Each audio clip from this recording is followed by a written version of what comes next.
Vladimir Poutine face à un parterre de chefs d'État africains à Saint-Pétersbourg. Avec ce sommet, le chef du Kremlin veut montrer que la Russie n'est pas isolée sur la scène internationale. Des partenaires que le président russe a tout de suite voulu rassurer après son retrait de l'accord céréalier.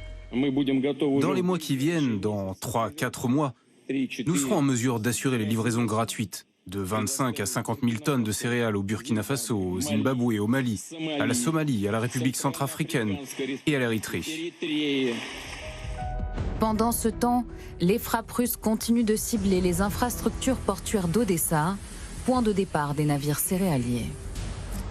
À l'autre bout du monde, en Nouvelle-Zélande, Anthony Blinken, le chef de la diplomatie américaine, interpelle les chefs d'État africains et leur demande d'alerter Vladimir Poutine sur l'avenir de la sécurité alimentaire mondiale. C'était l'équivalent de l'exportation de 18 milliards de pain par ce seul corridor que la Russie a maintenant fermé.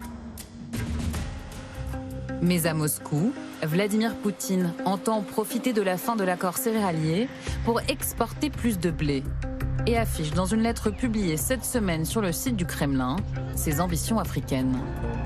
Les sociétés russes sont intéressées à intensifier leur travail sur le continent dans le secteur high-tech et l'exploration géologique dans le secteur énergétique, y compris l'énergie nucléaire dans l'industrie chimique, l'exploitation minière et l'ingénierie des transports, l'agriculture et la pêche. Il y a les mots et il y a les actes. Depuis l'invasion russe en Ukraine, Moscou intensifie son offensive diplomatique en Afrique. Le Kremlin en quête de soutien met les moyens. Le ministre des Affaires étrangères sillonne le continent. Au total, 4 tournées en 1 an et demi avec toujours la même rhétorique anti-occidentale. Votre déplacement ici avec le Mali, nous voudrions d'abord en souligner le caractère historique parce que des mémoires, en tout cas des diplomates maliens, nous pensons que c'est la première fois que nous recevons ici, en République du Mali, un ministre des Affaires étrangères de la Fédération de Russie. Nous et nos amis maliens, ainsi que l'écrasante majorité des autres pays africains, considérons qu'il est nécessaire d'oublier cette approche de l'Afrique comme une métropole coloniale. Vu comment les Occidentaux ont annexé et exploité ces territoires, ce continent, ils devraient s'habituer au fait que le monde a changé.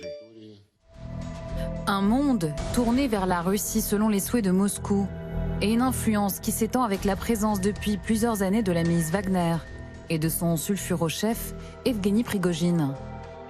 Et sa rébellion le mois dernier n'y change rien. Wagner et ses mercenaires russes resteront en Afrique avec la bénédiction du Kremlin. Outre les relations avec cette société militaire privée, les gouvernements de la République centrafricaine et du Mali ont des contacts officiels avec nos dirigeants. À leur demande, plusieurs centaines de soldats travaillent en République centrafricaine en tant qu'instructeurs. Ce travail va se poursuivre. Discret. Ces dernières semaines, Evgeny Prigojine aurait été aperçu dans les coulisses du sommet Russie-Afrique à Saint-Pétersbourg, selon cette photo publiée sur Facebook hier soir.